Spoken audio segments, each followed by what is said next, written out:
Good evening, everybody, and welcome to the Planning Control Committee on Thursday, the 22nd of November, 2018. Are there any apologies? Councillor Evans, Chair. Councillor Evans, thank you. There are no late items to be introduced to me, other than to say that the Pastures Hill application will not be heard this evening for legal reasons. If anybody is here, members of the public or otherwise, for the Pastures Hill application, that will not be heard this evening. Are there any declarations of interest? Councillor Pegg. Yes, I'll be speaking in objection to 41 Slater Avenue. As a ward councillor? As a ward councillor, sorry. Councillor Froggatt. Just declaration of interest with 41 Slater Avenue, as it's in my ward, but I am looking at it with an open mind. Minutes of the meeting held on the 11th of October. Are there a true record of what then and there took place? Great. The minutes of the Conservation Area Advisory Committee held on the 6th of September. Noted, thank you. Can I take you then to the Development Control Performance, which is item 6. I do hope everybody's read this report. I do particularly hope that the media have read this report, because there seems to have been a campaign recently of saying how bad the planning department are in the city. There are sponsored articles in the Derby Telegraph quite frequently saying we have all these conservation committees and the planning committee holds up development all over the city. And if you look at these statistics, the government said we should do, of the major applications, 60% in 13 weeks, and we do 87%. And for the non-major ones, the government says 70%, and we do 93%. And not to forget, of course, that 90% of all our applications are dealt with by officers under delegated powers, and it's only the highly controversial ones that come before this committee. I also am led to believe that an officer of this council, in addressing scrutiny last week, put planning as a major problem for local developers. I think that is incorrect of an officer to be saying that about his colleagues, and I think we need to do something about that. Is there anything, Ian, you'd like to say about this report? No, you've said it all, thank you, Chair. Just the national performance indicators, basically, for major, non-major, and the appeals threshold, which is very, very low. We're well clear of that. That's in 4.11 of your report. So, yeah, all those, very, very pleased with those statistics, Chair, and thank you for the praise. I doubt if we'll see a full-page sponsored article in the Derby Telegraph about that. Councillor Pegg. Yes, Chair, thank you. On behalf of the committee, I would like to put a vote of thanks in to the officers for all the hard work that they do in getting the applications through and achieving the figures that they do achieve under the tight restraints that they are constantly under and working under. And I think it's all credit to them that they get as far as they do throughout the year. And I think we as a committee need to recognise that. Thank you, Chair. Totally agree. Any other further comments? Well done, and I second that. I was going to say the same thing, and as Councillor Pegg has beat me to it as usual. In which case, I would request that goes into the minutes. Thank you. Take us on then to the next item, which is the items to be considered this evening. I tend to alter the order a little. As you know, the Pastures Hill one is not here. Because of the number of members of the public are here, we don't want to delay them any more than possible. So I intend to take the Darley's application first, then the Fireplace Workshop, and then Slater Avenue. So it's page 8 for the Darley's, and who's going to introduce that to us? Hello. Sarah, introduce that to us, thank you. Thank you, Chair. This is a retrospective full application and listed building application for the retention of an outdoor seating area, extraction duct and enclosure at Darley's Restaurant in Darley Abbey Mills, which I'm sure you're all familiar with. The restaurant building is a Grade 1 listed building. It's part of the group of original mill buildings, which include the Long and West Mill, which are also Grade 1 listed. The building is a significant element of the historic mills within the complex, which is also part of the Darley Abbey Conservation Area and the Derwent Valley World Heritage Site. The external decking and seating area is a replacement for a previous seating area, which was granted planning permission in 1998. The current decking is larger in area than the previous and extends up to the West Mill, which, as you're aware, is occupied as a wedding venue. An extraction flue is also included in the application, which has been in situ for some time and serves the kitchen of the restaurant. Now, before you, there's on the screen is I think that's the current decking, which is currently part of the application. And if there's another photo, which should hopefully show you the previous seating area, just to show you the difference. That's on the screen is the previous one, which was granted in 1998. The outdoor seating and associated works would impact on the setting and character of the various heritage assets, including the listed mill buildings, the conservation area and the World Heritage Site. In particular, on a monitored view of the Darley Abbey Mills from across the River Derwent, which you saw on your screen. When compared with the previous permitted seating area from views across the river, the impact of the seating area on the setting of the heritage assets is not considered to be significantly different, and heritage consultees have broadly accepted the principle of this element of the development. 4 objections have been received to the proposals, which are all concerned with impacts on the setting and amenity of the West Mill, in particular the loss of privacy from the seating area and obstruction of views from one of the windows of the mill due to the location of the extraction duct and its enclosure. It is acknowledged that the proposed works have impacted on the wedding venue, although I'm also mindful that the flue and enclosure are required for the operation of the restaurant, and that there is not a significant loss of amenity arising from the extended seating area, which you can see on the photos on your screen. Screens have been placed across the windows of the West Mill to minimise overlooking between the 2 businesses. In terms of heritage impacts, no objections to the scheme have been raised by the Conservation Area Advisory Committee, by Historic England or World Heritage Site panel. The Conservation Officer considers that the development would cause slight harm to the various heritage assets, which amount to a less than substantial harm, as defined by paragraph 196 of the new MPPF. Proposals are therefore contrary to the adopted and saved local plan policies in relation to heritage. The identified harm in particular relates to the extraction flue and vent on the kitchen and the timber enclosure, which encloses and screens those features, which for clarity is that element. And you can see the flue which just about projects above the enclosure. The Conservation Officer recommends painting both the flue and the vent in a regressive dark colour to minimise its visual impact, and this is secured by a condition which is in your report. As recommended by the NPPF, the harm to the heritage assets must be weighed in the planning balance against the public benefits of the scheme, those benefits of the seating area as a whole and of the extraction equipment in particular, are specifically spelled out in your report on pages 20 and 21. In summary, these benefits are the formation of a well-designed seating area which complements the setting of the restaurant, sensitively maintains the viability of the restaurant and the viability and vitality of the wider Darley Abbey Mills as a leisure destination. It also promotes the historic connection of the Mills complex with the river, which is a key element of the World Heritage Site. The flue and vent are an essential part of the function of the restaurant, which is a long-established business within the mill complex. And finally, the enclosure gives screening for the extraction and equipment and ensures that a pleasant and safe environment is provided for customers using the outdoor seating area.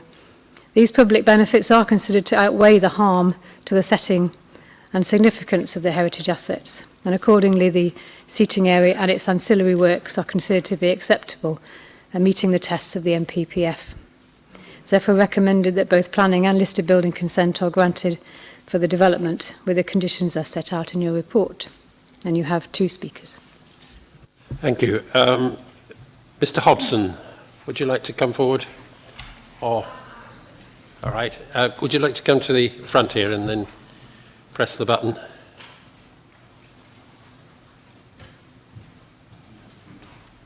and you'll have 3 minutes.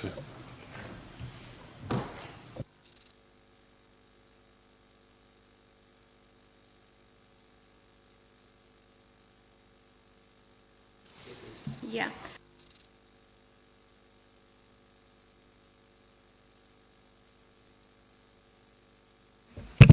There you go, sorry for... Yeah, the reason that we're actually here with retrospective planning permission is that we did, before we did any work on the terrace, we did ring up planning and ask if anything was necessary to be approved, at which we were given the Darley Abbey officer's number. We rang, we were told that we didn't need any permissions, so we went ahead and did the work. So we didn't just try and hide it or do it with no permissions at all. We didn't think we needed any because we were just replacing a very unstable, decaying deck that was very dangerous to the public. So I'm really sorry that we're here tonight. We've put it back in the same footprint. In fact, it comes back from the river edge, so that it's not on the right wall of the river, which was quite dangerous in our view. It is sympathetic to the World Heritage Site. It was done by a craftsman that does work on listed buildings all the time, and which we paid a great amount of money for someone of that level to do the work for us. None of the works that have been done can't be taken away if the mill is used for something else. The points that the screen into the windows of the West Mill, they were actually done before any work was done on the decking by the people that now own the mill next door, because they decided that they didn't want to look to us. So that was actually something that was before any work was actually done to the mill. The extraction has come about. The extraction's always been there ever since we've owned the restaurant. We've owned it for 15 years. We never knew that it didn't have any planning permission, so it's been in exactly the same place for 15 years. And we were told that when we made this application for the deck that we should put in for planning for the flues. And like I say, we never knew it didn't have planning permission. We've put the screening up to protect the public, as behind there is all the facilities, the gas supply, electric, there's actually a land drain, etc., that's very dangerous for the public, so that's why we've screened it. And also, when the conservation officer came round, she said that she would like the extraction screening, so we thought we were doing a good thing by screening it off. It's well lit, it can be used by more of the people visiting the mills. Now that the mills have been opened up, it gives greater access to people. It can be used now by disabled people, children, etc., a lot more safely than it could have been before. We need the terrace basically for the business to survive, being an outside area, and everyone requires outdoor seating now. You know, we think it's a great asset to the mill, and like I say, everything can be taken away, and it was all done by craftsmen, and none of it is attached to the Grade 1 listed building next door. Thank you. That was 3 minutes exactly. Just for the record, you're obviously not Mr. Hobson. I'm not, I'm Mrs. Hobson. You're Mrs. Hobson, fine. We tossed a coin and I got it. Thank you. Thank you very much. If you'd like to resume your seat. Mr. Rose, would you like to come forward? You two have 3 minutes. Good evening. I'm Andrew Rose from the West Mill wedding venue at Darley Abbey.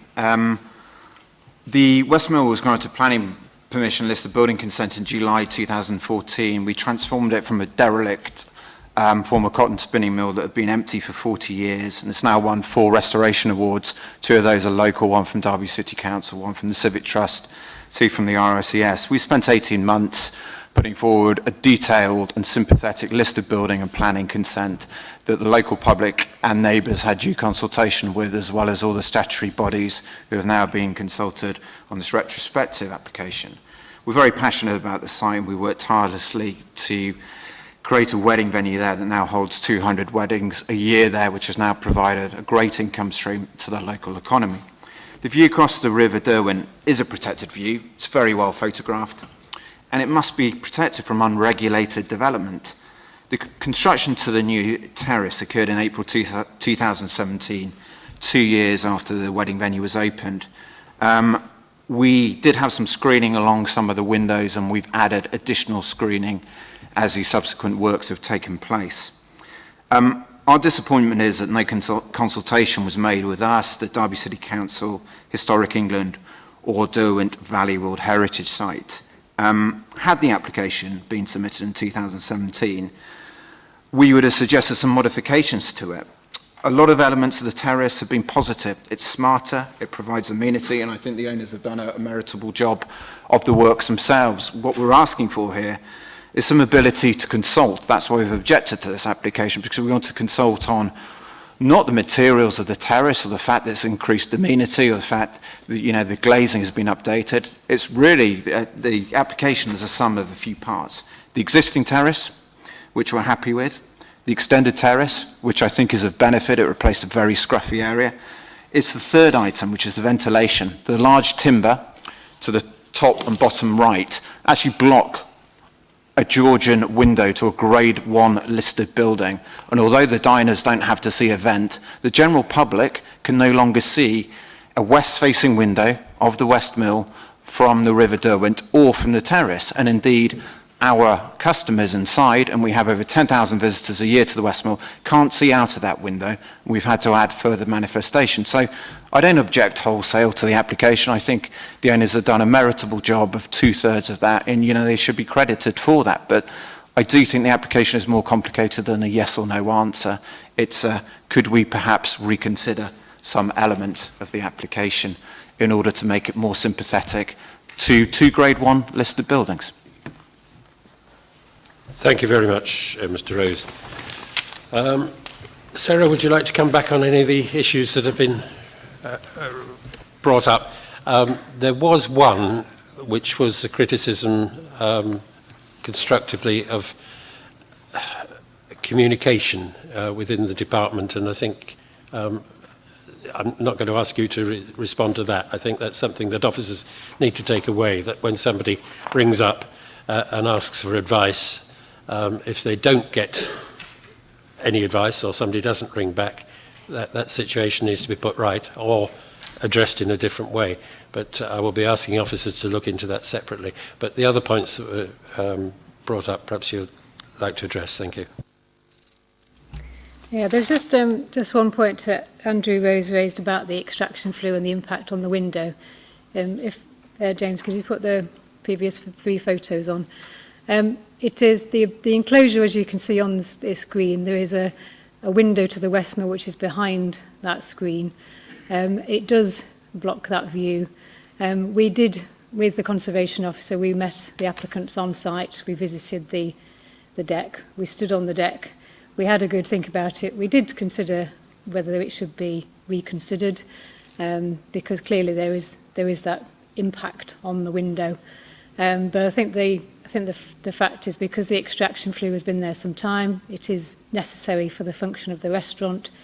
And obviously they've extended the deck, which is a benefit.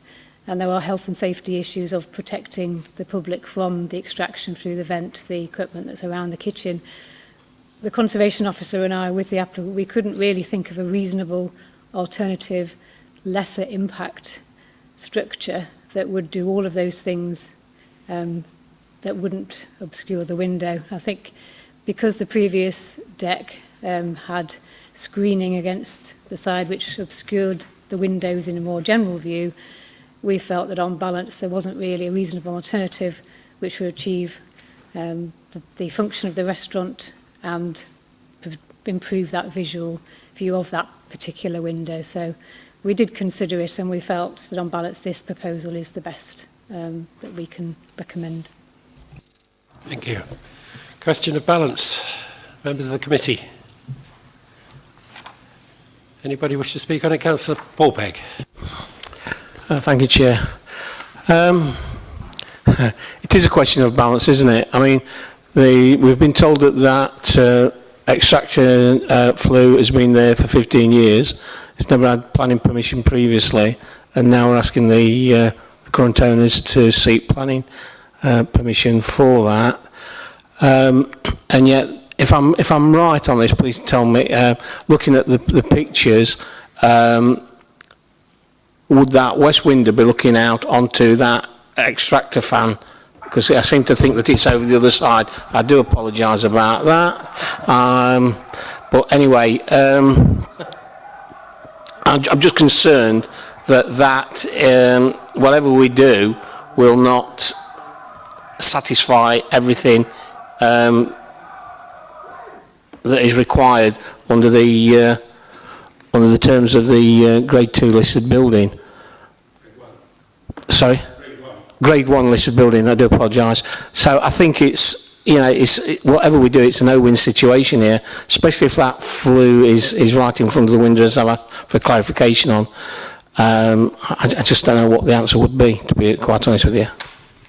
Can anybody clarify when that flue was there? Yeah, sorry, I should have made that point initially, that the flue has been there for a long time, and it was there previously to the enclosure being put up, and the view of that flue was from that window, so it has been there for quite some time, yes. Sorry, Councillor Kerr and then Councillor Shiraz Khan. I think we've got an example here of really positive reuse of historic buildings, and we know that, you know, these buildings were not built for these purposes, but they have been reworked in a way that works for our modern society. And that is, in many ways, the best way to protect our heritage, because it's actively looked after, used, maintained by people who want it to be used in that way. And so therefore we're actually looking at something which is broadly a success. And I think it's our duty to ensure that that success can continue. I have no objection to the additional seating and that change. I can understand how somebody might have phoned up and said, you know, the terracing is falling down, we need to replace it, is that going to be all right? And the detail of replacing exactly like with exactly like may not have come up in the conversation, and there'd been a mispresumption by the two halves of the conversation. The wooden cladding, I really do think it looks probably better than the extractor ducting. I'm not too fussed about what colour the extractor ducting is. I think probably, you know, we can't see it very well from this picture. The loss of the window, I think, is sad, but I think in the fullness of modern society, I think there's the scope both to deal with that as a decor issue from within the wedding building, and wood is quite a natural material for use in a historic setting on the outside. So I think we need to say thank you for looking after our historic structures. We hope your businesses continue working well. Thank you. Councillor Shiraz. Thank you, Chair. Very briefly, I mean, you know, it's a lovely place and always has been, the restaurant. I fully appreciate what the owners are trying to do in terms of having craftsmen that know what they're doing. From what I gather, I mean, Mr. Rose has a problem with, you know, the sort of wooden box, as it were, and I'm just wondering if there can be, you know, some other materials which may sort of satisfy, you know, what he's asking for. In terms of the rest of the work, yes, it's necessary, and, you know, from a safety point of view, the owners are trying to protect the public from sort of going anywhere near the drainage or the flue or anything. But I'm just wondering if there's, you know, some form of transparent material that they could use which may appease the sort of wedding venue and make it look a bit better than it is. I mean, I don't know whether looking at it, you know, on site, it may sort of look a lot better than it does on the picture here, but it doesn't sort of suit the building and the work being carried out as it is. As I said, it may be that the pictures we're seeing do it injustice, but certainly if there was some material that's better and appease Mr. Rose and make it look a bit better, then I don't have any problem with the rest of the work that's been carried out. It's necessary, and it has been there for 15 years, and all they're doing is trying to make it a lot better than it was. But certainly I, you know, would like to probably see them just try and do something with the wooden box. Councillor Rawson. Thank you, Chair. Yes, I'd first of all echo what Councillor Kerr said in terms of appreciation and thanks to the owners of both the restaurant and the Westmill, who have done a fantastic job in transforming those buildings and bringing them back into use and back to life. I think the terracing area as we see it is overall very positive. The new seating does look really attractive and fits in well with the surroundings of the historic mill buildings. We've got the World Heritage Site panel, Historic England and CAC, who from a heritage point of view are all happy with the plans. I think has been said, it is a balance between conservation and getting an economic use for these sorts of buildings. It is a shame perhaps that consultation didn't take place with Mr Rose earlier on, and perhaps a solution could have been found at an earlier point that would have been amenable to all parties. But just to sort of echo what Councillor Khan said, maybe officers could just come back and expand a little bit more on if, you know, are there any other options to do something a little bit different with that area, so that the screen remains, but the window is exposed again. But I appreciate what you said earlier. You've looked at it and there doesn't seem to be a solution so far, but perhaps if officers could just say a little bit more about that. But I think overall, if that was able to, if we're able to get a solution to that one little issue, I think overall it's entirely positive and a good development. Okay, I'm going to ask Mr Woodhead to respond to your request for officers to respond. Yes, I know that Sarah's devoted some time to this along with Chloe Oswald from our built environment team, so it's been looked at very carefully, and as Sarah's indicated, they went to site, looked at the options, considered the scheme as a whole. As you say, the economic benefits of it are obvious for all to see, and if you visit the mills you can see it's a very, very productive use of some, you know, fine historic buildings. So we've looked at it very carefully, and we are dealing with this application as put before committee. So I would say that is the solution that we've taken with advice from our officers. Thank you. Any other members of the committee wish to speak? In which case the recommendation, there are two. One is to grant planning permission with conditions. Those in favour? Oops. 2, 3, 5, 6, 7, 8, 9, 10, 11. Yep. Any against? Thank you. And the second recommendation is to grant listed building consent with conditions. Those in favour? That's unanimous. Unanimous, thank you. So, both planning permission conditionally has been granted, as has listed building consent. Thank you. Can we move on then to the fireplace workshop, which is further on starting on page 36. Yeah. Who's going to? Our major projects officer, Laura. I understand you've been off sick, and welcome back. Thank you. You're well. Thank you. Would you like to introduce? Fireplace Workshop. Just one point for housekeeping for you this evening. Additional comments were circulated from our county archaeologist and the built environment team, so you should have received these earlier this week. Onto the main report. Members will be familiar with this application site, particularly those members that attended the site visit earlier this month. The application has been brought before committee this evening at the request of the applicant due to some of their contractual arrangements. Full planning permission is sought for the erection of 3 retail units with the use classes A1, A3 and A5 with drive-through facilities. The application provides details of landscaping, car parking, access arrangements and other associated works. Additional information has been submitted during the life of the application, which is sought to address heritage, retail policy and highways matters. In summary, the application seeks permission to demolish the Fireplace Workshop building and erect 3 retail units. The site will be accessed off Chequers Road via Wyvern side and access shared with Costco, Burger King, Pizza Hut and KFC. The existing vehicular access to the site will be stopped up by the A52 Junction Improvement Scheme. The applicant has provided details of the end users, who are Marks & Spencer's Food Hall, Nando's Restaurant and Starbucks. However, if permission were to be granted, this would not be a personal permission and therefore other operators could inhibit the units. The units are proposed in a terrace format with car parking to their frontage and servicing to their rear.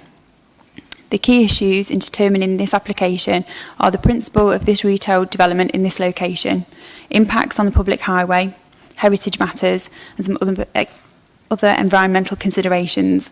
These are fully represented in your report but are summarised as follows.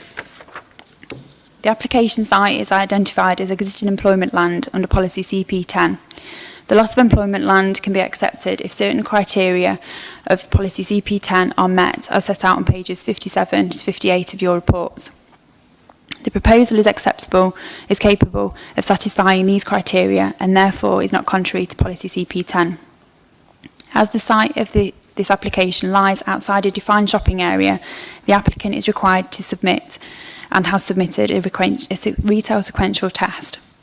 Whilst there are differences of opinion between the applicant and officers in respect to some of the conclusions made in the sequential test, officers are satisfied that there are no sequentially preferable locations within the applicant's primary catchment area that could accommodate the scale and nature of the development proposed.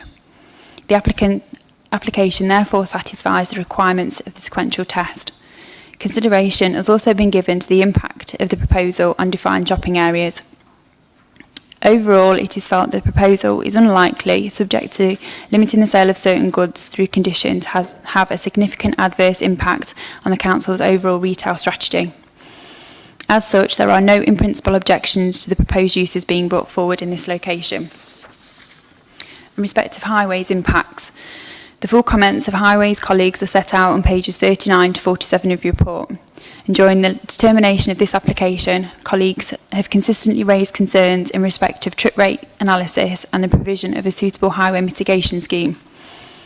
As the existing site access will be stopped up in order to facilitate the A52 Junction Improvement Scheme, the application only proposes one point of access off Wyvern side. Wyvern side already proposes access to other uses and serves the bus link along Chequers Road. Wyvern side is by design a cul-de-sac and therefore has a finite capacity. In considering this application, the base case for any modelling and mitigation is the completion of the A52 improvement scheme. And consideration has also been given to committed developments in the locality, including Derby Triangle. It is important to note that transport assessments are generally carried out in the AM and PM peak periods.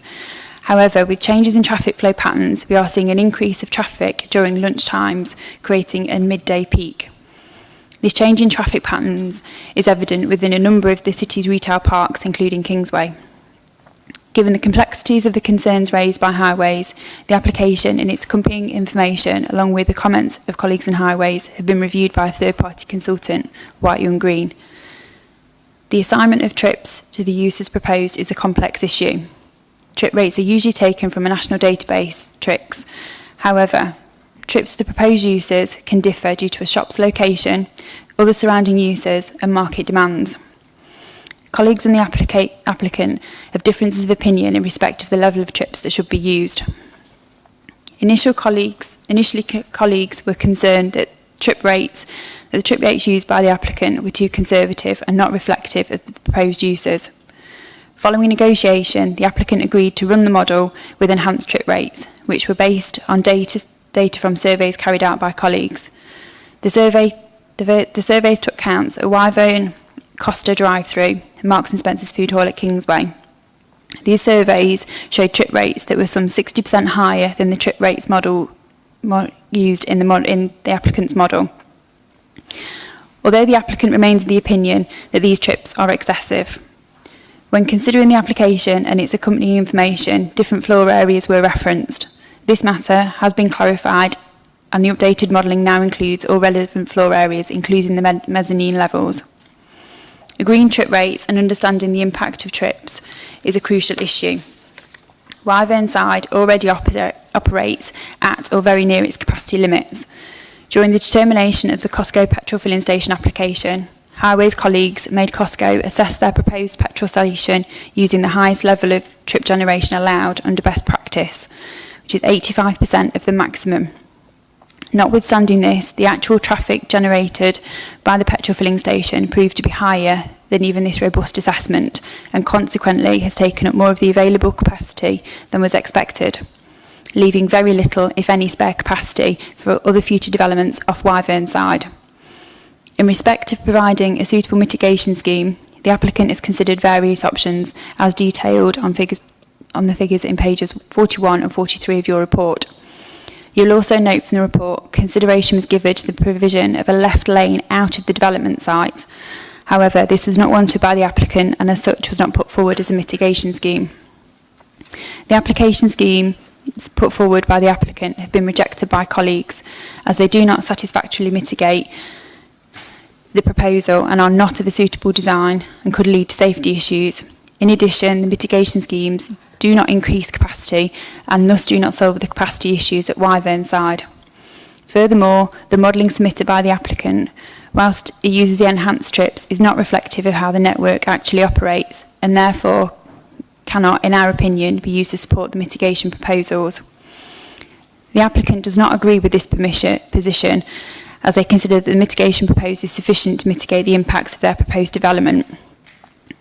Colleagues have continued to work proactively with the applicant in order to try and address these issues. However, despite additional information being submitted and a third-party review by an independent consultant, the proposal is unacceptable in highway terms and is therefore recommended for refusal. Should members consider that the proposal is acceptable and wish to grant planning permission, they should be mindful that at this stage a safe and suitable access cannot be provided and that an appropriate mitigation scheme does not appear to be available. In determining this application, consideration must also be given to other material considerations such as heritage and environmental matters.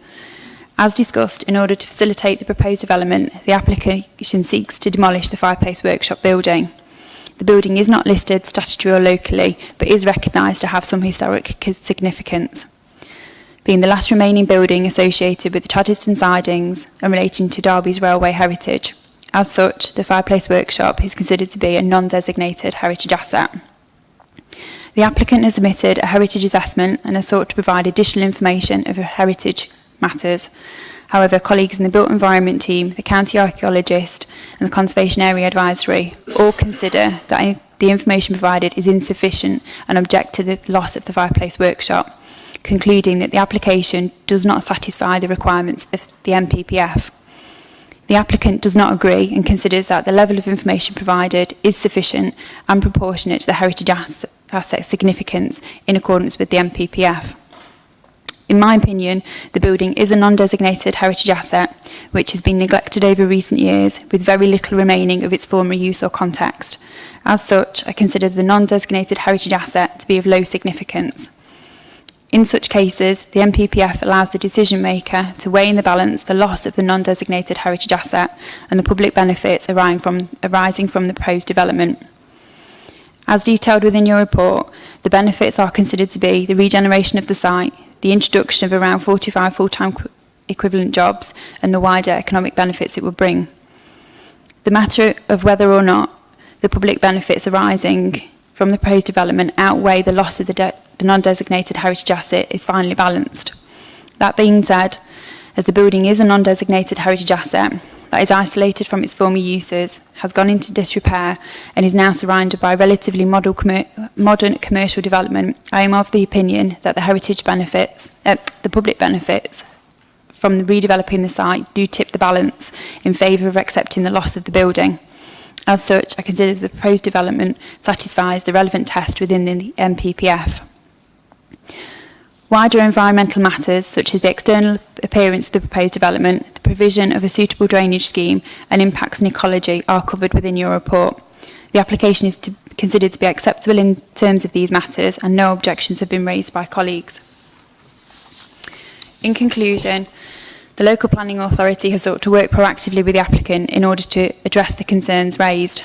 Whilst the principle of the development is acceptable, the proposal would have significant impacts on the public highway, which cannot be mitigated for, despite extensive work being undertaken by the applicant and colleagues in highways.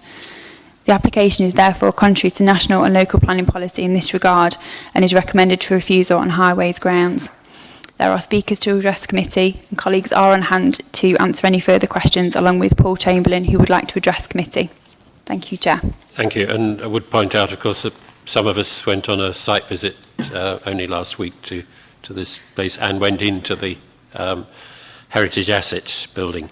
I'd like to call on Paul Davenport to put us in the right picture with the highways so that it'll help us make a decision. Thank you, Chair. Members, this is a complex and difficult matter, and I'd just like to clarify and reiterate a few points for you before you start to consider it.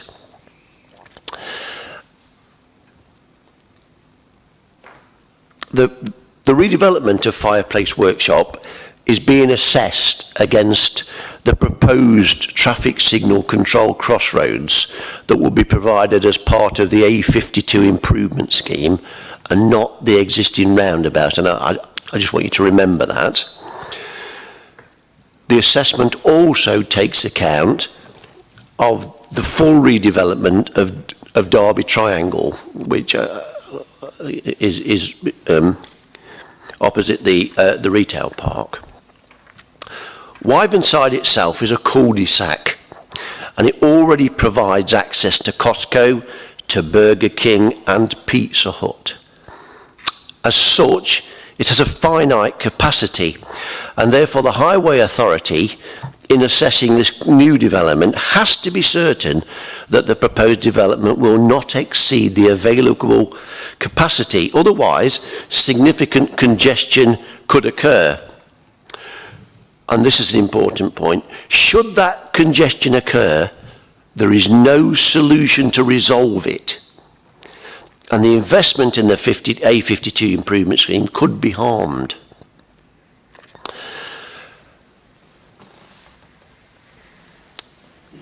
As Laura said, the traffic surveys have shown that the Costco petrol filling station, which opened in August 2017, generates considerably more traffic than was predicted at planning stage. We went to some considerable trouble and argument with the developer to ensure that they assess that petrol filling station at the highest standard that we can ask for, which is 85th percentile of a list of existing petrol filling stations. You will see from the graph, in actual fact, it generates even more than that. And in the crucial period, which is this one here, the lunchtime period, as I'll say in a minute, what we thought it would produce was about 200. It's actually producing 342. So what that means is that those extra trips have taken away some of the capacity, which is finite to the cul-de-sac. Now, just moving on to trip rates.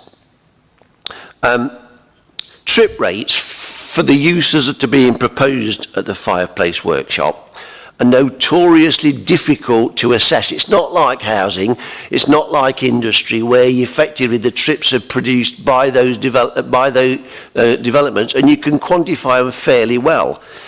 Here it's different.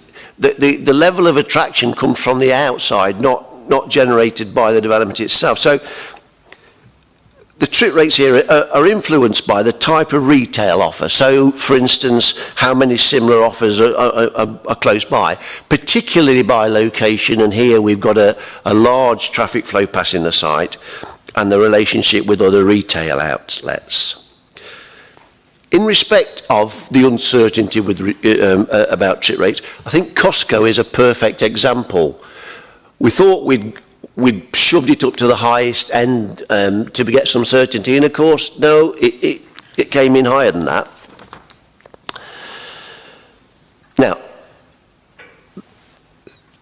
During negotiations, we've suggested reducing the level of development on the site to better fit with the limited capacity available on one side. However, the applicant's not able to do that, and that's, you know, he's quite within his rights to do that. The council accepts that the redevelopment of this site is important, and therefore, to check our fears are valid, we went to some extent and engaged a well-respected independent traffic consultant to review the applicant's transport assessment. The consultant has verified the Highway Authority's concerns about the level of risk, and that's what we're talking about here, a level of risk in accepting the proposed development in its current form. Now, I'm sure the applicant's going to say that we are being overcautious and the proposed development, we're overcautious and the development carries a high level of risk despite a lot of effort. I'm afraid at the moment we're just simply not satisfied that we can recommend to you that we accept the development in its current form. We feel it's too great a risk. Thank you, Chair. Thank you. And on behalf of the applicant, we have Mr. Smith of Marks and Spencer's and Mr. Pinder. I understand you're going to split the 3 minutes between you. Would you like to come forward?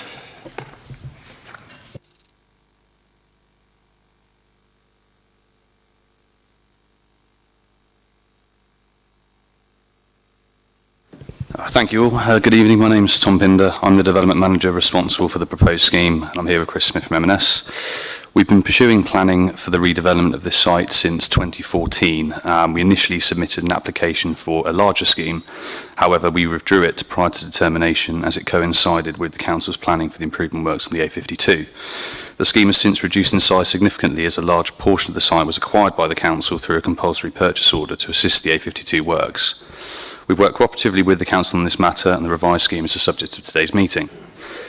Key factor is highways, as we know, and officers are recommending refusal based on a single issue, the effect on the highways network for a 1 hour period at lunchtime between 12 and 1 in the weekdays. It's important to note that we're not talking about the typical AM or PM peak periods. People have a choice at lunchtime. They can be more flexible. The test in policy is that impacts must be severe. In our view, potential delays at lunchtime is simply not severe. People will choose to shop at different times or avoid driving here for lunch if congestion actually materialises. In addition, people are already using this junction, visiting Costco and the various drive-through units. Our scheme provides alternative options for those that are already on the roads. As a company, we're a long-term investor. We do not develop properties, sell them and leave potential problems for the next party. We retain them long-term and manage them as landlord, and we simply would not be comfortable progressing with a scheme if we're not convinced it would operate from Highways' point of view. Highways is just one consideration. There is much common ground. Impact and sequential tests proposal passed. It's agreed the public benefits of the site regeneration and job creation outweigh the loss of the non-designated heritage asset. And we've already agreed a Section 106 contribution to go towards the A52 works. We appreciate since submitting our application, Derby has a cycle scheme, e-bikes, which we'd look to incorporate, and we're also looking at options to provide pedestrian links to the Wyvern Way by the crossing towards the other park. The scheme will generate up to 80 jobs, and if you support us, we could open next year. Chris will explain more about M&S. Chair, members of the committee, we are contractually committed to opening a food hall as part of this development, subject to the committee's decision to grant planning permission. We're proposing an M&S food hall, essentially selling M&S food and drink only. It's not a large supermarket. We have 2 existing food halls in Derby, one within the city centre and one at Kingsway. Our food offer trades well in both locations, and we're keen to complement them by adding a similar offer to the east of the city, to the extent that the Wyvern store will limit the need for some of our customers to travel across the city centre to our other food halls. We want to be at Wyvern because to be successful, we rely on drawing on link trips from shoppers already visiting other stores in the immediate vicinity or passing traffic. Because of our modest size, we're not a major generator of trips in our own right. We'll invest in about 60 jobs. Ultimately, it's critical for us as a business that the road system around our stores work and traffic congestion is not a deterrent to our customers. We would not be going here if we thought this was likely to be the case. Thank you, committee. Thank you. We've been a little more tolerant than usual on the time, but we're better informed because of it. Thank you. There is nobody to speak on behalf of objectors, So it's a matter for the committee now. Councillor Froggatt, you indicated that you wanted to speak first. Let's just take the committee across the city a little way to Kingsway Retail Park, one access. And we all know what a nightmare it is up there, and it's not just bank holidays or things like that. It's nearly every evening of the week people cannot get in and out of that retail park. And from what I'm seeing and hearing here is that the Wyvern one will be the same. All we will be doing is putting in a car park, because especially when Derby County throw out, people don't just shop now and again, they have a blitz. Weekend is a blitz. So I will not be supporting this application. Thank you. Councillor Hassel. Thank you, Chair. Just a bit of a question, really, if someone can answer it officer-wise.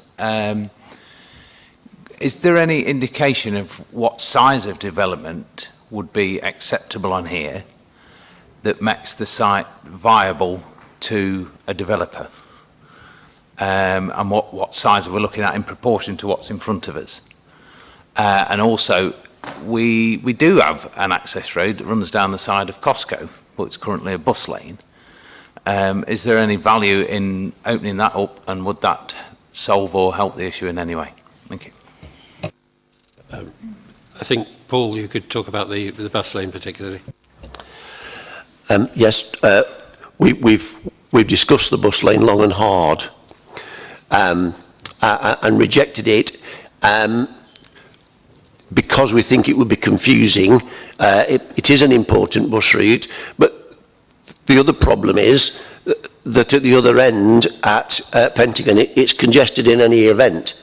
And we don't think that would be, because I don't think there's a solution there either, to be perfectly honest, particularly when we are redeveloping things like the cattle market, and we're going to be putting additional trips on there. In terms of other types of development, in many respects, I think it's probably not Marks and Spencer's per se, but that's not the only thing on here. Don't forget that. It's Marks and Spencer's, it's Nando's, and the thing we're having difficulty at the moment is coffee drive-throughs. On Pride Park, you've got a massive reservoir of people, and I think it's fair to say that the colleagues who've been looking at this in terms of trip generation, I think it's the coffee one that's probably going to cause us most bother. Because to be fair to the applicant, as he says, what we're concerned about is the lunchtime period. And we had some experience of that at Kingsway, I'm afraid, where lunchtime is just the busiest period of the day. Does that answer your question, Councillor Hassel? For me, Chair. My only concern is that this site does need development. I don't think anyone's in argument with that. Are we just in danger of not being able to develop it for in balance of it being a viable option to a developer? That's my only concern. Are we in danger of leaving it vacant forever because there will always be this issue? There's got to be some kind of balance somewhere that says, I understand the traffic congestion thing, absolutely. And as Councillor Froggatt has alluded to, Kingsway is a prime example. This isn't Kingsway. It's far smaller. But I would just be interested to know what sort of, you've indicated that the coffee thing is the issue. Are you basically saying without that, you would be happy? I don't think I can say that here and now, can I? All I can say is, all we can do as a statutory consultee to the planning system is respond to what's put before us. That's all I can do. If the applicant wants to explore other uses, then by all means, we'll consider and we'll talk about it. And we do that in pre-application. It doesn't have to be an application to do that. Thank you. Councillor Potter, Khan, Kerr and Pegg have indicated they wish to speak. So, Councillor Potter first then. Thank you, Chair. I think we all know the circumstances around this area, and we've all been gridlocked around that roundabout. Let's not forget, it is a thoroughfare to Nottingham along the A52 as well. I'm just really concerned that the comment by the officer to say that if there is congestion, there's no solution to resolve it, and that really does concern me. Thank you, Chair. Thank you. Councillor Khan. Thank you, Chair. I agree with what Councillor Hassel said in terms of developing the site, but it has to be the right development. And, the Speaker was talking about people changing their shopping habits to avoid traffic congestion at dinner time. I don't think that's likely to happen. People will not change their, shopping times in order to avoid that. And what we will see is probably something worse than Kingsway. As Councillor Potter said, I mean, it's not as big as the Kingsway one, but it will generate a tremendous amount of traffic. And let's not forget, we have match days there as well. So people will be, sort of on a Saturday or a Wednesday evening, this place could become very dangerous. And what concerns, I think, all of us, and, I don't wish to be repetitive, but I have to be, is the fact that there's no solution to it afterwards.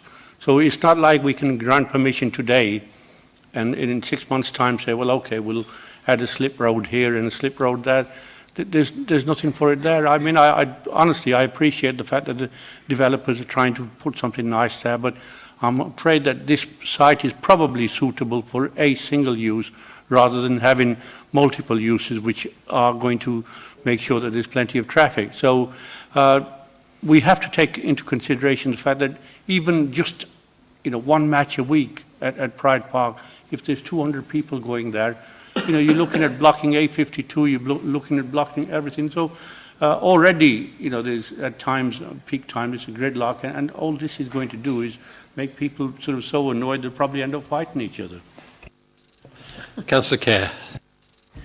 Thank you. I can understand the attractiveness of this site for these sorts of usage.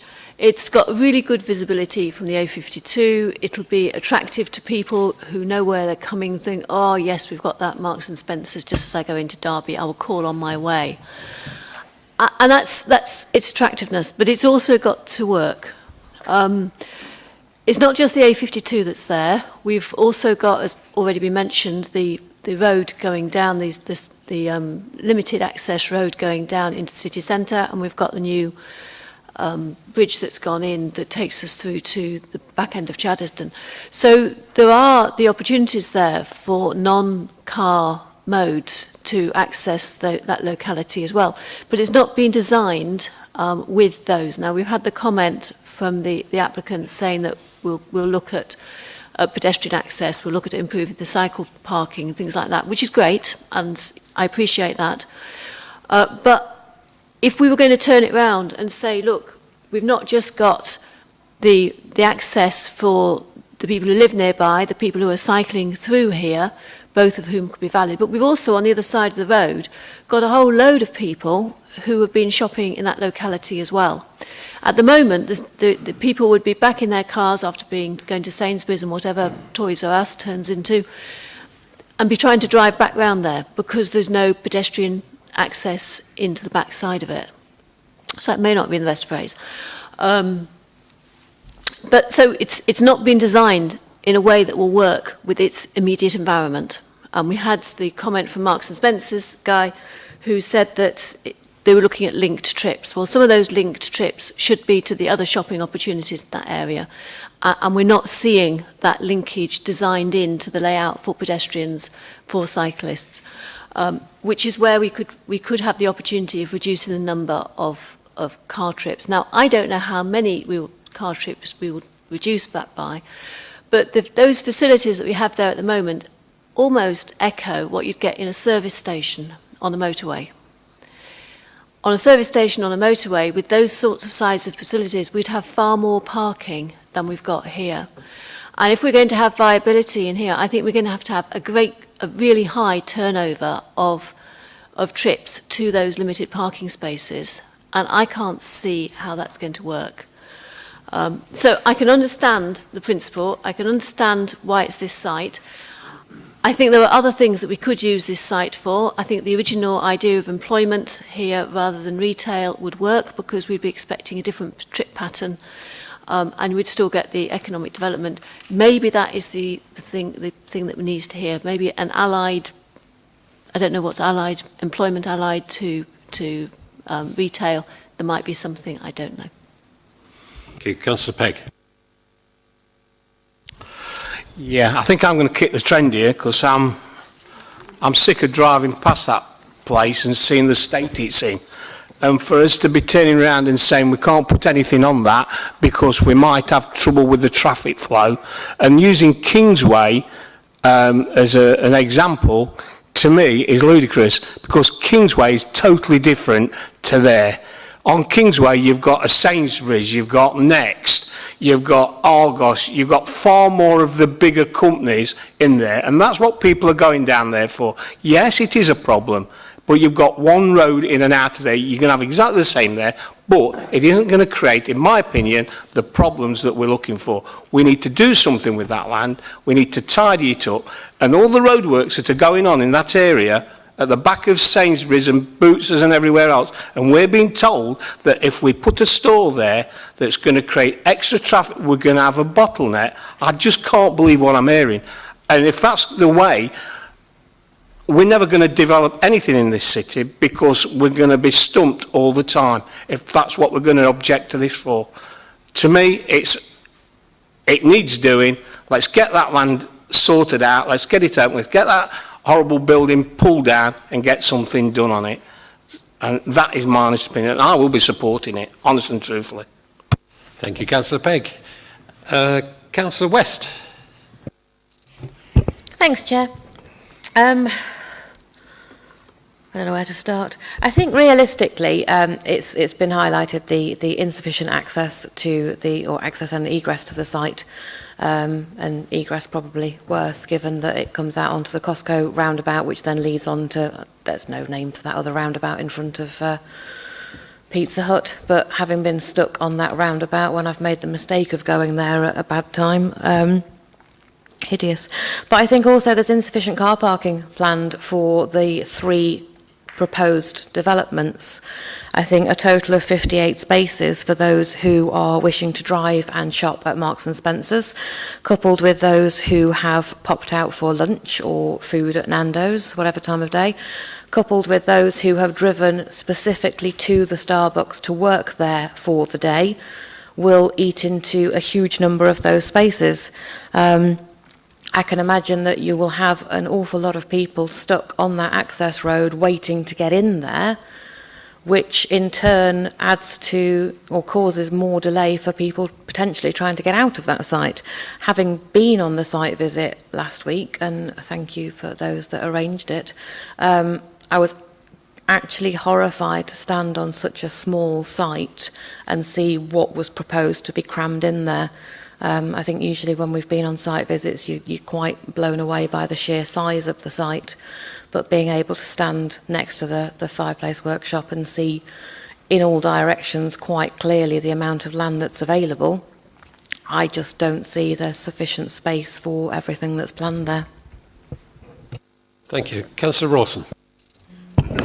Thank you, Chair. I'm with Councillor Pegg on this one.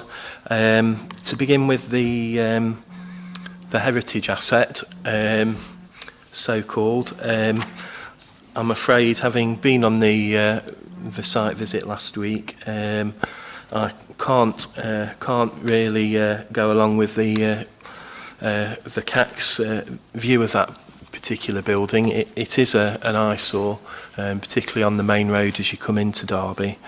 I think the likelihood of being able to find an economic use for that building is fairly small. So I don't have any objections in principle to the loss of that building. I think in context there is the other railway heritage assets that were once there are all now gone, and on its own it it loses that context and that importance, quite apart from the condition that the building is in, which is very poor. So moving on to the onto the traffic issues, and do appreciate that the work that officers have done, although appreciate as well that it's a very difficult area to predict, has been said, in terms of the different types of development. I think the risk is been highlighted as is at lunchtime between 12 and 1 o'clock, so we're talking about a relatively short space of time. I think the point about use on match days, probably the people who would use that facility on match days will be people who will have been to the match anyway, and so will be stuck in the queue anyway. And I think there is a very important point about the A52 scheme that's ongoing all around it. That is being extended to 3 lanes. There is road widening being done on all of the routes round about it, and if we can't find a way of amending the plans to make sure that this relatively small development can go ahead, then I'd be quite surprised that that's beyond the wit of man, really. I think I would like to see more better pedestrian access so that people can access it from the other shopping areas, but I think overall, balancing everything up, I think I'll be in favour of supporting it. Thank you. Councillor Howard. Thank you, Chair. Well, surprising, I agree with Councillor Wilson and Councillor Pegg. Quite honestly, the traffic will right in itself. People will find out whether they feel they want to shop there or not, and I feel that for the sake of an hour at lunchtime, it's a project that's very worthwhile going ahead. I like the designs, I like everything about it, and quite honestly, at the end of the day, we could finish up with another Duckworth Square here if we're not careful on a very small scale. I think we should take the opportunity. Marks and Spencers are a top company. We want them in Derby, and this project, in my opinion, will be right for that area, and I will be supporting it. Any other speakers? Councillor McChrystal. It is a tough one, because I do agree and with the concerns regarding Kingsway, and that's it sort of sits fairly deep in our memories, anyone that's been stuck in that level of traffic. But I would disagree that it's in drawing comparisons with what the problems that we had at Kingsway. I think it's important to point out as well, there's a number of other coffee shops and on that site. You've got a Costco, there's a McDonald's, there's quite a few, I think, I believe near Pride Park Stadium as well. So I struggle to believe that just because the coffee outlet's going to be there, that it's going to cause such mayhem or raise such concerns regarding the traffic flow in the area. It is admittedly already a congested area, but ultimately the site does need to be developed, and whatever's going to go there is going to generate traffic, unfortunately. My opinion would be that the market itself will determine whether people want to shop there, want to be stuck in traffic or not. Any other speakers from the committee? In which case, I'd like to have my few pennyworth. We talked about the bus lane. That bus lane is there whenever there's congestion on the A52. Bus drivers have the discretion to take other routes, and that is another route. They would come in to that area and then along that cul-de-sac into the bus route. That does happen occasionally now. Extra buses on that cul-de-sac, Wyvern side, as it's called, never knew that before, add to the congestion that could be there. It's a tortuous route into those premises. It's having to go right round past all the competing enterprises beside there.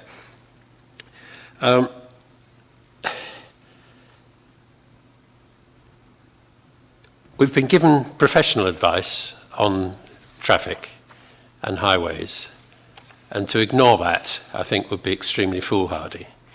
So often we come before this committee and there are objectors on grounds of highways, parking and so on, and traffic. And our officers don't support those objections because they can't. It's very rare that they put a case to us that this would cause such problems that we ought to be refusing it. And they're doing that on this occasion, which is more reason why we should give weight to that particular argument. As for the heritage building, yes, it's in a dreadful state. It's had a fire. It's not listed. To me, though, it's important, and I think it's a hugely wasted opportunity. You come along the A52, that part of the road was built in the 1980s, and I remember seeing that building for the first time, because unless you work for the railways, you didn't see it. It means you're coming into somewhere different. You're not coming into a clone of Nottingham or any other place. You're coming into a city with a railway heritage. And yes, it's ugly at the moment. It could be done up. It's a hugely wasted opportunity, to my thinking, that you could develop that to something that has a bit of railway heritage to it. It's even got a railway running beside it in the concrete. You could do huge features there and make a really good commercial attraction that would reuse that building. But I won't be manning any barricades to save it. I did lie down in front of the bulldozers that demolished the railway station, and that was perhaps a little bit more worth doing, but I didn't succeed on that occasion. However, there's plenty of retail space around. Toys R Us has been empty for well over a year now. That's where the retail should be, shouldn't it? So that you can go from one to the other. You can decide to buy your food in M&S, or you can decide to buy your food in Sainsbury's without having to drive between the two, as you can at Kingsway, of course. Yes, we do need an M&S at that side of the city. I don't argue with that at all. But when this all snarls up, particularly on a match day, and somebody says to each other, "What idiots agreed to this then?" Are you going to put up your hands and say, "It was us. It was that dreadful Derby City Council Planning Department let this happen"? I think we should send it back and say, think about it again. Come up with something on that site that we can be proud of, that we can drive past on the A52 and look at and say, this is not just yet another box like so many along there. I've probably expressed my view on it, and I think it's time we voted on the matter. The recommendation is to refuse planning permission for the reasons stated on page 65, all of which are transport and traffic issues. So those in favour of the recommendation to refuse? 1, 2, 3, 4, 5, 6, Chair. Thank you. Those against? 1, 2, 3, 4, 5, 6, Chair. Well, on the grounds of status quo, I use my casting vote along with the recommendation to refuse. And I hope we see this site again with something better on it that will address the issues that have been raised this evening. It was such a close vote. So just to be perfectly clear, planning permission has been refused on the grounds stated on page 65. Thank you. Can we move now to Slater Avenue, which is on page 1. Mr. Woodhead's going to introduce that to us.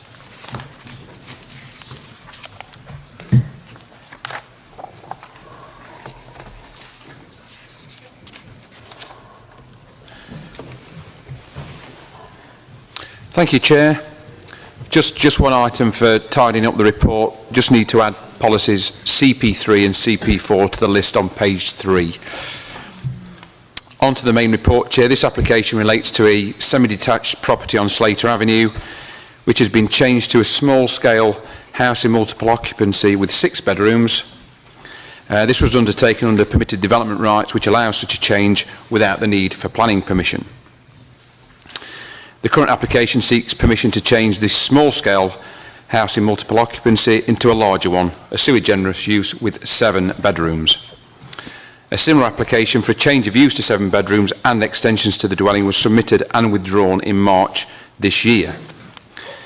The extension and alterations which have been carried out to the former dwelling were granted permission in 2017 and are now complete. The building is now occupied as the 6-bed house in multiple occupancy, and the current proposal is solely focused on the additional 7th bedroom to the front ground floor of the building. All the others are kitted out, and the details on the report from our Housing and Resources team say that it's been done to a relatively good standard. 13 objections have been raised to the application from local residents and ward members, and a large number of the objectors are on the same side of Slater Avenue, and they've made fairly strong comments about the application. The property does have off-street parking on its frontage, and there are parking restrictions on Slater Avenue. That's one of the issues that has been clearly raised by objectors. As your report states, Chair, the main issues surround the creation of a high-quality living environment, the additional impact of the extra bedroom space on residential amenities of neighbouring occupiers, and the impact on parking conditions. As I say, Chair, colleagues in Resources and Housing have praised the quality of the internal renovations in this case. It is a residential use, Chair, on a residential street, and the addition of 1 room would not, in our view, demonstrably harm its character or neighbouring amenities. The site is sustainably located near to the city centre. There are opportunities to walk, cycle or use public transport to access a range of facilities and services. I do promote the recommendation, Chair, as printed, and invite Councillor Pegg to address members. Thank you. Didn't say which Peg. Have you decided between you who's going to go first? Chair, can we just clarify for record's sake that we're not related in any way, just in case anybody decides to challenge us on that? I'd like to just make that clear, please. Shall I take that off your 3 minutes? This application would normally have been dealt with by delegated powers. It's been brought to us because ward councillors have asked for it, which is their right, and they're here to speak on it. In fact, all 3 Mackworth councillors are here this evening, so we can be well advised. Which of you are going to speak? Is going to speak first? Councillor Adrian Pegg. Thank you.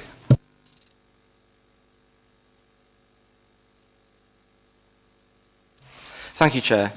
I'm speaking on behalf of and in support of the residents of Slater Avenue. Slater Avenue is a residential street comprising mainly detached and semi-detached properties, which were originally built as family homes. I understand from talking with residents, the applicant initially made assurances to them this development would be a 4-bedroom family home. Sadly, this turned out not to be true, as plans were put forward and agreed for the development that stands there today. It is currently housing students. There are no other developments like this on Slater Avenue, and in reality, it is not in keeping with the rest of the street. Last year, the applicant made an application for sui generis with an even larger extension. Most, if not all, of the residents submitted objections, and the application was withdrawn at the last minute. We come to today, where there is yet another application for sui generis with an addition of another bedroom. What is of concern, considering the history of this development, is if sui generis is granted, there is potential for capacity within the premises being increased without any checks or balances. I would like to consider that if sui generis is granted, what protection the residents would have against the applicant further increasing the capacity of the occupation. Concerns have also been raised with the location of the proposed ensuite room, which will be next to the adjoining wall of 39 Slater Avenue. I have noted from the plans that the proposed new bedroom is the only room in the property to have an ensuite on a wall adjacent to a neighbouring property. There is concern about additional noise from the ensuite room. In the Planning Office's report, they have acknowledged, and I quote, "There may be some additional noise as a result of this room being let, and this could affect amenities at 39 Slater Avenue." However, they seem to have negated this by suggesting the additional noise being comparable to the existing rooms. Because the layout is different to the rooms, they have not compared like for like. I am concerned about the impact the ensuite room would have on 39 Slater Avenue in comparison to the existing ensuite rooms. There are also concerns about potential overcrowding and further concerns about fire safety, with 14 or more students in the property. Should a fire break out, I would hope that adequate escape routes and fire safety measures are in place, and that the health and safety regulations will be met for this side of the property. Residents feel that the site has already been overdeveloped. With at least 14 students and potential visitors, there is also concern of antisocial behaviour, noise and other disturbance, especially with so many people living in such a confined space. In conclusion, in support of the residents of Slater Avenue, I ask you to think of the impact on the residents if this application was granted. Think of the human being, think how this application would affect the lives of the residents for years to come, and therefore I ask you to reject this application. Thank you, Councillor Pegg. Councillor Pegg, would you like to address us? Do you want me to come forward or shall I stay where I am? If we can hear you wherever you sit. Okay. I don't know how to take that, but go on, carry on. Chair, yes. This building, it started at the first plan application came in as a 4-bedroom family dwelling, an extension to the building. It never materialised as a family home. Partway through the development of the site, it suddenly turned into a house of multi-occupancy. This then, because of the number of objections last year, or the application was withdrawn.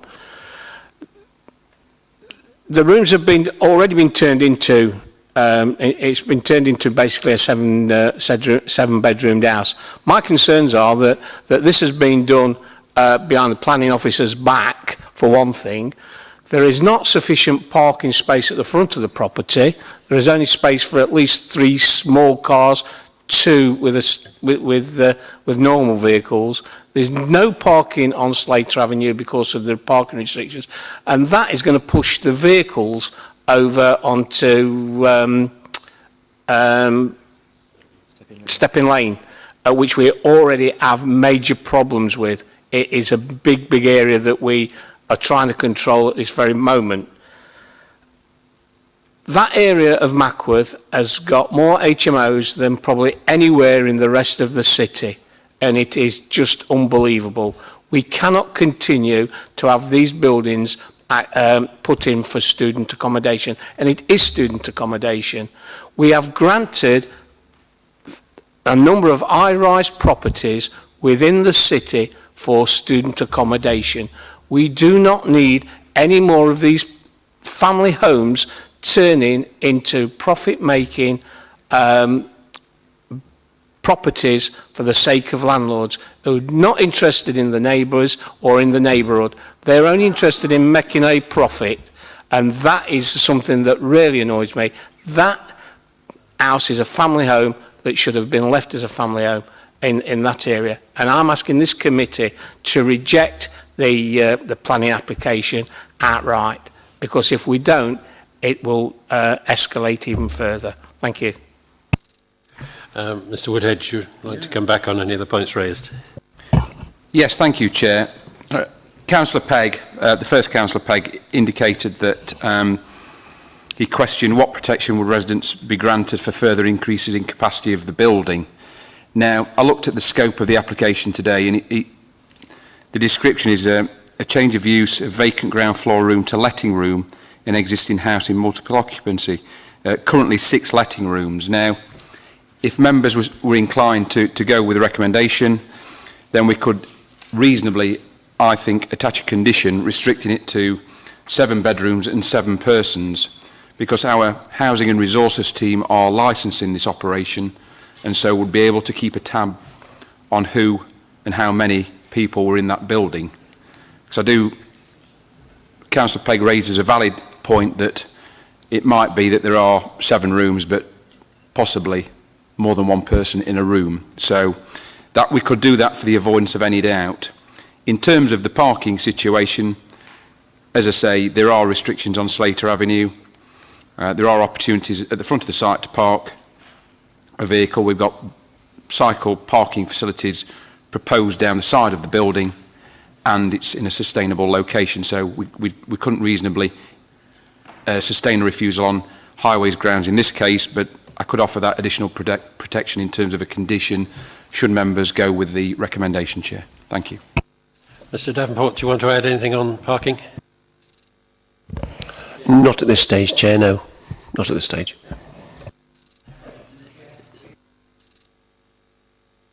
Can the officers tell me if there are any other properties on Slater Avenue who are in a similar situation, i.e. about the extensions, etc. of this nature? Or is this the first one? I went to site today, Councillor Harwood, saw the extended property. I couldn't say, I'll try to get to the bottom of any other housing multiple occupancy on Slater Avenue, and I couldn't answer that question, so I do apologise. Did you want to speak? Yes. Right, okay. Thank you, Chair. Well, you know, one is enough in my opinion. This is a very, very nice area of Derby. It's a lovely street, lovely houses, well kept, and indeed I can visualise what might happen here because it's happened elsewhere in Derby, and once you get one, you get others. And I agree with Councillor Pegg that, I can choose which one, I agree with Councillor Pegg that absolutely right, this chappie has got his property, he's going to open it up and make a lot of money, and that's all he's interested in. I couldn't care less about the people at number 39 who, let's face it, are onto a loser no matter what happens to this property. The fact that it could be a lot of students, might not be, but it could be, and you're not telling me that if they say you can have one in, that could be it. I don't believe that. I think it will extend, and again, a notice here that it could be 14, could be 20, 25, you know. And at the end of the day, these houses were built as properties for families and what have you. And we've got a situation here that this will destroy Slater Avenue without any shadow of a doubt, because I am convinced that if he gets away, this person, at doing this, there'll be other properties, and people nowadays couldn't care less about their neighbours, and they'll be out for money. I'm absolutely against it. I think it's an appalling application, and as far as I'm concerned, it should be thrown out. Councillor Froggatt. It actually says that bedroom 7 would occupy a position close to the shared wall of 39. Although there may be some additional noise, however, this would be acceptable as it would be the same as a wall already there, you know, if it wasn't an ensuite. Now, personally, I would not like to be sitting in my room, front room, listening to somebody showering, water running down drains, or a system refilling when they're using the facilities. And I think, because it is, for saying it's smack bang close to the city area, it's a very quiet street. There's not a lot of noise. At the back of them is Rebecca House, and it's a car park, then Rebecca House. So it's all quiet. So if you're sitting, you will hear water running all the time. And I don't think it's fair on the couple that lives there. Any other? Right, the three all at once. Councillor Rawson, Councillor Potter and Councillor Khan. Yes, thank you. Yeah, it is a concern, again, for some of the reasons that some of the other HMO applications that we've looked at have been. The numbers of people in a house which wasn't basically built or designed for that. In terms of parking, if it's students, quite a lot of them do have cars, and although there are parking restrictions in that street, then that could just displace the parking problems onto neighbouring streets. So that is a concern as well. Just a question, in terms of the room that's proposed to be turned into the 7th bedroom, is that at the moment a living room or shared space for the occupants? And if it is, is the proposal to lose sort of all the communal space then, just leave the kitchen downstairs, because that would be a concern as well? Yeah, it's a small, it's a front room. It covers about 12.5 square metres, and I think it's currently used for storage. On the existing floor plan, it shows all the other rooms kitted out. The other 6 rooms are all kitted out with ensuite facilities. This is it's just shown as a blank floor plate, and so it indicates in the application it's for storage presently, so it would just be kitted out with another ensuite facility. Just on that point that Councillor Froggatt made, obviously, people can do various alterations within residential dwellings or whatever in terms of installing new WCs, en-suites, etc. It doesn't require planning permission, just potentially building regs approval for certain works, but that's about it.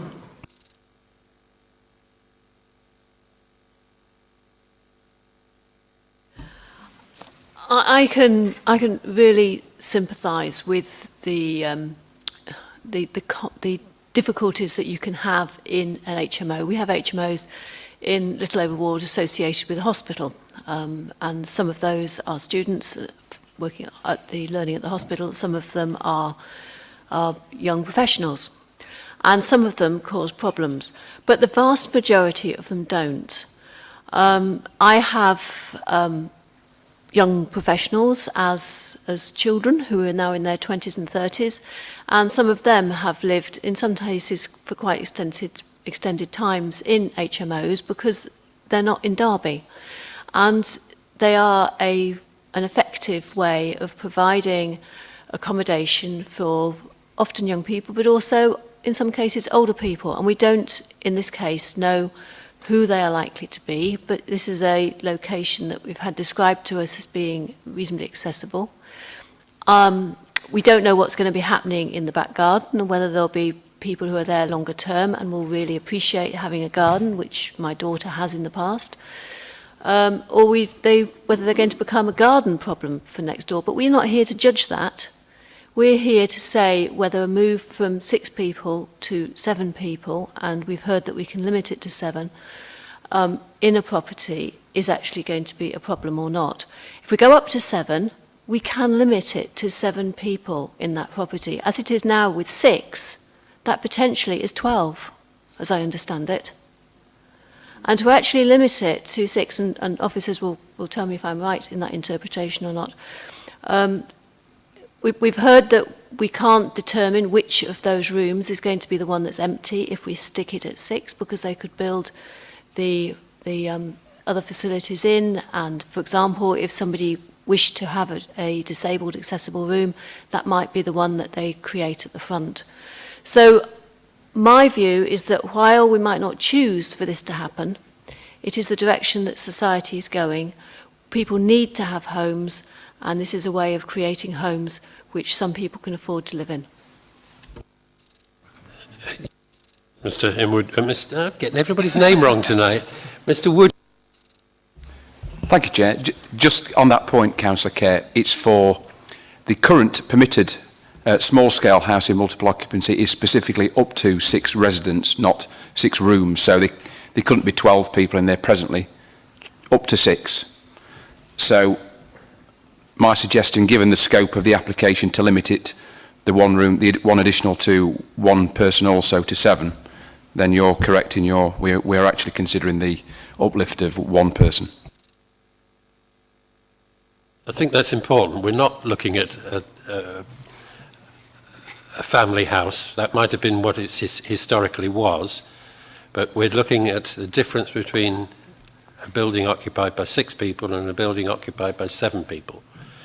And if you think that we could refuse that small change because you can hear next door's toilet flushing, we'll be laughed out of court at appeal. I've expressed my views on HMOs several times with the Alveston ones recently. I do feel that HMOs, nobody would choose to live in one unless they had to. It's a vital component in the housing mix, and if you get rid of your HMOs and people can't afford rents, there's only one way to go, and that's the street, isn't it? Or you don't come to Derby, or you don't take a key job that we need students, we need nurses, we need people who are poorly paid, who can only afford to rent part of a an HMO.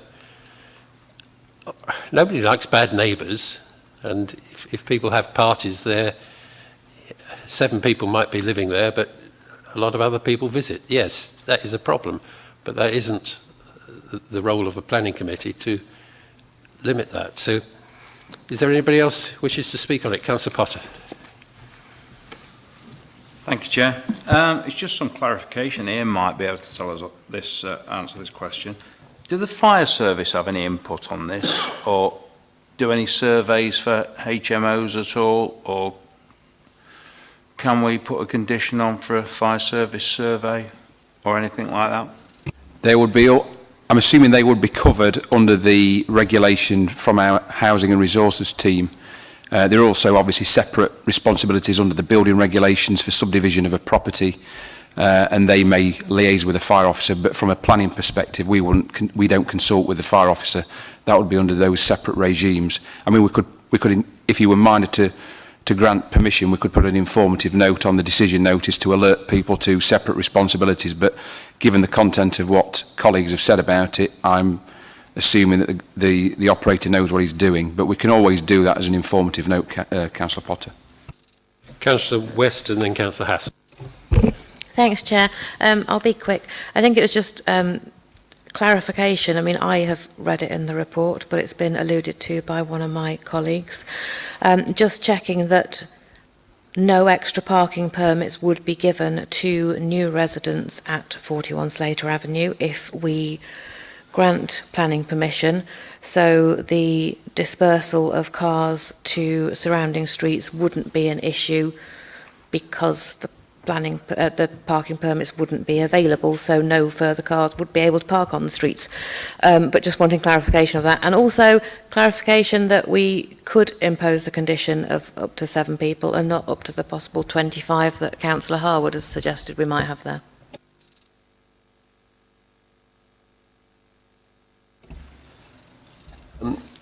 Right in a minute, Mr. Chamberlain. That's right, that's right. With respect to parking permits, the view that we take is if people bring forward development, not normally this, but if you bring forward a car-free development and it's within a sustainable location, which this is, then we'd be defeating our own thing if we gave them parking permits because it's car-free. So we tend not to do that. With respect to dispersal, obviously Slater Avenue itself is protected. I think any inspector would say you have powers under other acts to control your street. It's not really a planning matter. Thank you, Chair. Just quickly, I know the suggestion of putting a maximum number of people in there has been floated around. The point I want to ask is, how is that policed? And how do we know that that number is not exceeded already? Thank you. Yeah. Yeah, well, there's currently contact with our Housing and Resources team looking at that.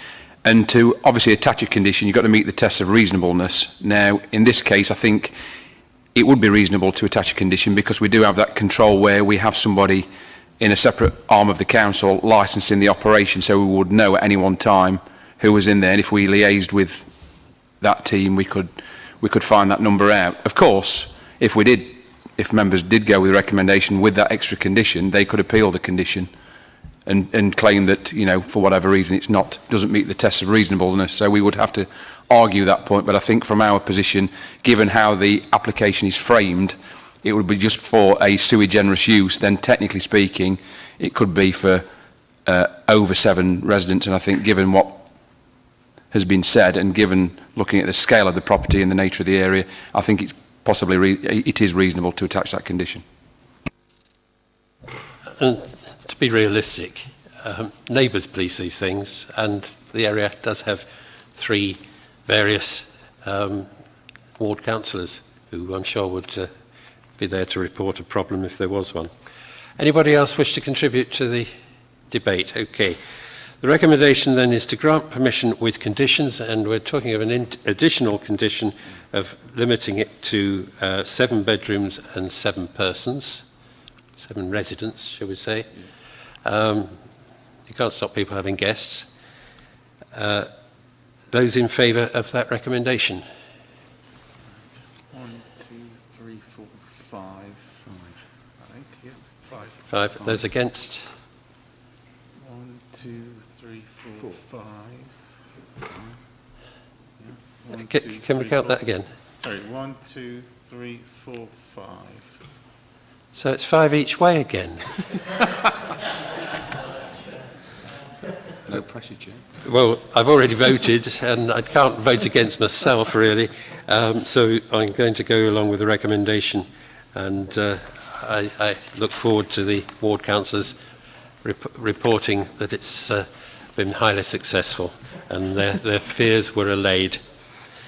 Thank you for that. So permission is granted with an additional condition. Which brings us to item 8 on the agenda, which is potential future site visits. Yeah, we have a list. The last page, okay. The first one is Derby Youth House. It's a full application, but I think we all know where that is. Does anybody feel a visit would be useful? It's in Mill Street, next door to the church. Yeah, I think everybody knows it. Okay. The next one at Littleover is just the reserved matters. Does anybody feel they want to visit that? I think we did originally. But, Councillor Rawson? Yes, Chair. Am I right in thinking there's still a visit outstanding for another site at Littleover? I think Councillor Kerr raised it. Was it Lidl? Yeah, or the Aldi one, but I don't think the application's live yet, is it?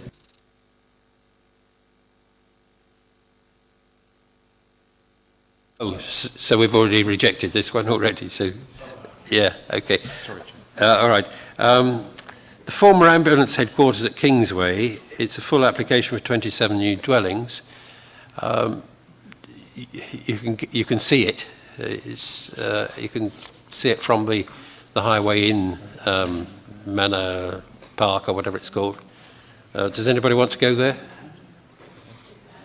We can see it. I don't think there's any levels or anything. No.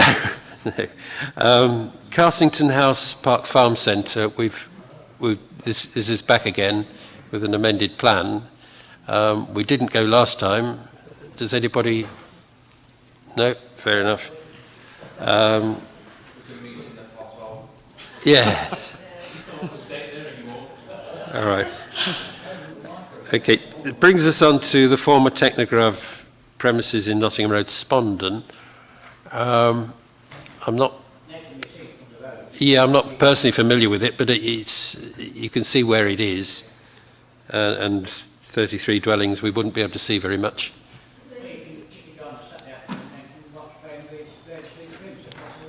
Oh, right.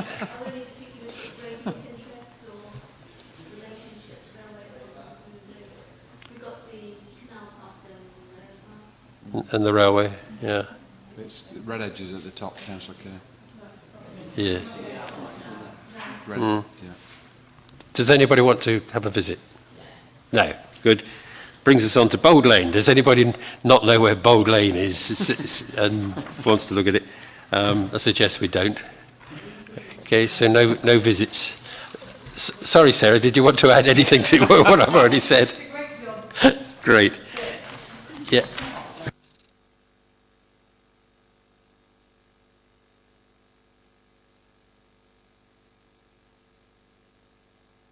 Yeah, that would have been because of the scrutiny rather than planning. Yeah, okay. Fair enough. Well, we all know where it is anyway. And that concludes the meeting, and it's only 7:45. Thank you very much. Thank you.